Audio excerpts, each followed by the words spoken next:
I feel bad again that our journal has languished while our busy lives have had their way. It's not so long this time, not quite a month since you've left. I will admit that I'm a tad tipsy, which gave me the will to do some writing. First, let me say that I feel for you now, the way I've wished for the last year that I could. I have finally made my mind, soul, and body all concur that you are the best and the only one. I have been ashamed of myself for the distance I have placed between us in the attempt to keep myself from being too vulnerable.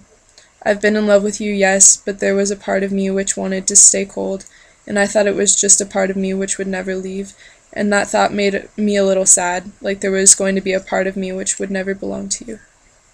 Let's just say that my ability to be wounded is complete. I don't know exactly why or how it happened this trip, but I have finally broken, or you have finally broken, the last barrier to my heart. I love you more completely than before. I had thoughts that someday, for whatever reason, I may have to find someone else. I have always had such a hard time trusting people, and at times that serves me well. But seeing the faith and trust you have in me moves me from believing you're the one to knowing it. There is no longer any faith to doubt. There is only certainty, and that is very calming and peaceful. I had never dreamed that anyone could look at me with the look that shows in your eyes. Your trust and faith and vulnerability make me want to be the single best, smartest, most honest person in the world because I want to deserve that look and be deserving of it.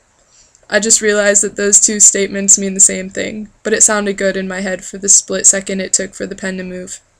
I'm buzzed. I know that I've been more affectionate lately. Back when we had our little arguments a few months ago about hardly ever talking and about priorities, I decided that I needed to be a little more attentive. But since you left, I have thought about you and felt so attracted and in love with you. I don't mean to heart, but I do love you so much. I want to spend my life with you, having adventures and digging fossils and finding frogs in greenhouses and thunderstorms. And now in a few more days, it will be your 18th birthday. You made a joke whether I'll still like you, but honestly I'm glad. It means that 2.5 years have passed since we met. Time goes by, and in its sadness and loneliness, it brings us closer to the time when we can finally be together for good. I'm happy for you that you're going to start at college as well, though I guess it may make it harder for us to find time to talk. I hope you can find what you're looking for, and I hope that you don't grow out of your need for me. I wish I could feel a little of your excitement and that sense of possibility opening before you.